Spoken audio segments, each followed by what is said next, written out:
এই যে থ্রেটের কথা বললেন, আজকে আজকে আমাদের এই যে নাটকের দল পিপলস লিটল থিয়েটার, এটা উৎপল দত্তের দল, এই দলটাকে বিভিন্ন রকম ভাবে হেকেল করা হচ্ছে। আমাদের দলকে সরকারি হল দেওয়া হচ্ছে না।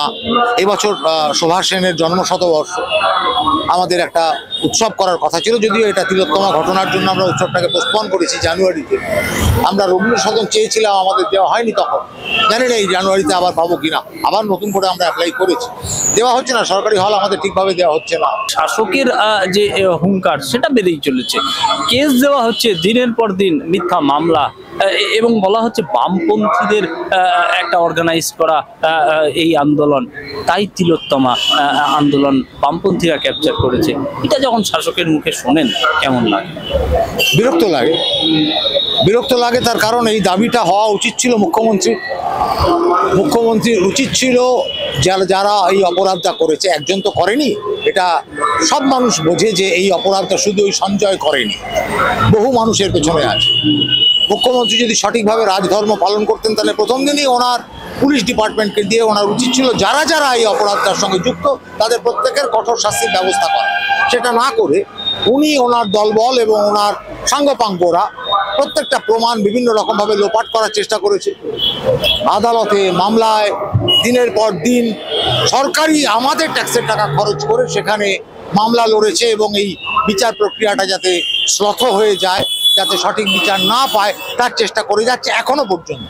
সুতরাং ওদের কথা এগুলো থেকে যায় আসে না। আর বামপন্থীরা এই আন্দোলনটাকে এগিয়ে নিয়ে যাচ্ছে, যদি এই আন্দোলনটাকে বামপন্থীরা এগিয়ে নিয়ে যায় যাবে, এটা মানুষের আন্দোলন। এখন এটা বামপন্থীদের আন্দোলন নেই, এটা শুধু ডাক্তারদের আন্দোলন নেই, এই আন্দোলনটা হয়ে গেছে সাধারণ মানুষের আন্দোলন। এবার সেই আন্দোলনে যদি বামপন্থীরা কোনো ভূমিকা পালন করে তো ভালো, তো যেই পালন করুক, কোনো আপত্তি নেই। আর এই যে থ্রেটের কথা বললেন, আজকে আজকে আমাদের এই যে নাটকের দল পিপলস লিটল থিয়েটার, এটা উৎপল দত্তের দল, এই দলটাকে বিভিন্ন রকম ভাবে হেকেল করা হচ্ছে। আমাদের দলকে সরকারি হল দেওয়া হচ্ছে না। এবছর সুভাষ সেনের জন্মশতবর্ষ, আমাদের একটা উৎসব করার কথা ছিল, যদিও এটা তিলোত্তমা ঘটনার জন্য আমরা উৎসবটাকে পোস্টপন করেছি জানুয়ারিতে। আমরা রবীন্দ্র সদন চেয়েছিলাম, আমাদের দেওয়া হয়নি তখন। জানি না এই জানুয়ারিতে আবার পাবো কিনা, আবার নতুন করে আমরা অ্যাপ্লাই করেছি। দেওয়া হচ্ছে না, সরকারি হল আমাদের ঠিকভাবে দেওয়া হচ্ছে না। না, সরকারি হল ঠিকভাবে দেওয়া হচ্ছে না, তার সাথে আমি একটা গুরুত্বপূর্ণ তথ্য, সঞ্জয় রায় বারবার এই প্রিজন ভ্যানের থেকে যে মুখ বাড়িয়ে কিছু একটা বলার চেষ্টা করছে, বারবার বিভিন্ন তথ্য, কখনো বলছে ডিপার্টমেন্ট ফাঁসিয়ে দিয়েছে, কখনো বলছে বিনীত গোয়েল সরাসরি আমাকে ফাঁসিয়েছে। এর অর্থ কি? তাহলে তো গোটা প্রশাসন দায়ী।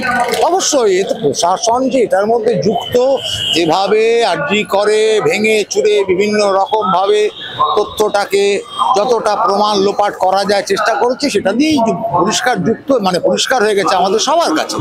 মানে সে পড়াশোনা জানতে লাগে না, এর জন্য কোনো রকেট সায়েন্স বুঝতে লাগে না, এটা সোজা খুব সহজ যে প্রশাসন এটার মধ্যে পুরোপুরি ভাবে যুক্ত। আমি তো মনোজ মিত্রের প্রসঙ্গে আসবো, তিনি একেবারে প্রয়াণ হয়েছে তার, তিনি আমাদের মধ্যে নেই। আমি বলছি স্মৃতির পাতা থেকে তুলে আপনার থিয়েটারের সঙ্গে একটু মিলিয়ে যদি আপনি বলেন যে ঠিক মনোজ মিত্রের স্মৃতি, বাঞ্ছারামের বাগান, তার পরে এতগুলো দিন কেমন দেখলেন তাকে? না, ওই তো মানে ওই গানটা বারবার মনে পড়ে এখন।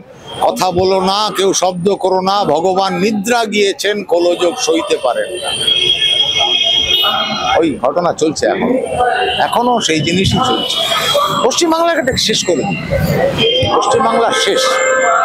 শিক্ষা, স্বাস্থ্য, সব বিষয়েতে এত দুর্নীতি, এখন দুর্নীতিটাই হয়ে গেছে নীতি। আগেও বিভিন্ন সময়তে, আগের অন্যান্য সরকার যখন ছিল, হ্যাঁ দুর্নীতি আগাগোড়াই ছিল মানুষের মধ্যে, এখনো আছে, কিন্তু এখন দুর্নীতিটা হয়ে গেছে নীতি। দুর্নীতির বাইরে আর কিচ্ছু নেই। এদিকে যদি বলেন যে রাজ্যটা একদম শেষ প্রান্তে এসে পৌঁছেছে, যেমনটা আপনার কথা, কিন্তু ভোট বাক্সে তার প্রভাব পড়ছে না। আমি বলে দিচ্ছি, ভোট কি সঠিকভাবে হয়? আমার তো মনে হয় না ভোট সঠিকভাবে হয় বলে।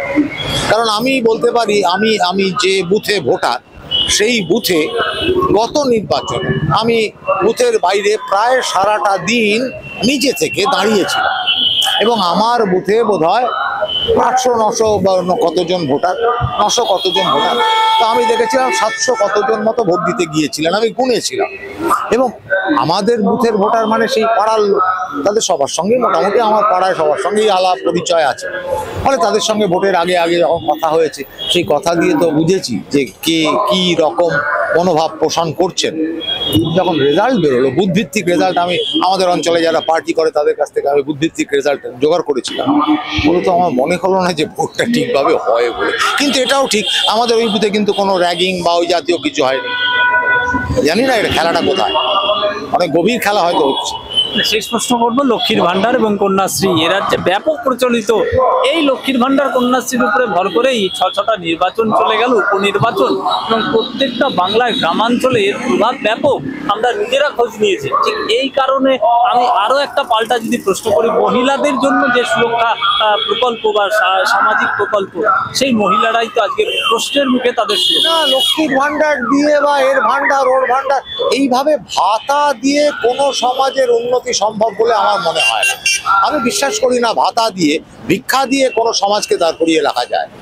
লক্ষ্মীর ভান্ডারে যে টাকাটা দেওয়া হচ্ছে সেই টাকাটাই যদি চারটে কোম্পানি করা হতো। আপনি বলুন তো, পশ্চিমবাংলায় নতুন কটা ইন্ডাস্ট্রি তৈরি হয়েছে বিগত বেশ কিছু বছর? কটা ইন্ডাস্ট্রি তৈরি হয়েছে? যে টাকাটাই যে ক্লাবগুলোকে উৎসবে মেতে উঠুন, মুখ্যমন্ত্রী বলেছিলেন এত হাজার হাজার টাকা করে এত হাজার ক্লাবকে দেওয়া হয়, এই টাকা লক্ষ্মীর ভান্ডারের টাকা, এই টাকা ওই টাকা, ইমাম ভাতা, এই ভাতা ওই ভাতা, এইগুলো না দিয়ে এই টাকাগুলো যদি সেন্ট্রালি একটা ভাবে খরচা করে, একটা জায়গা থেকে খরচা করে চারটে ইন্ডাস্ট্রি তৈরি করা হয়, তার চারটে ছেলে কাজ পেতে পারে। যে ইমাম আজকে ভাতা পাচ্ছে, তার বাড়িতে ছেলেটা বা মেয়েটা কিন্তু বেকার বসে আছে। সে চাকরি পেলে কিন্তু সে প্রতি মাসে চাকরি পেলে।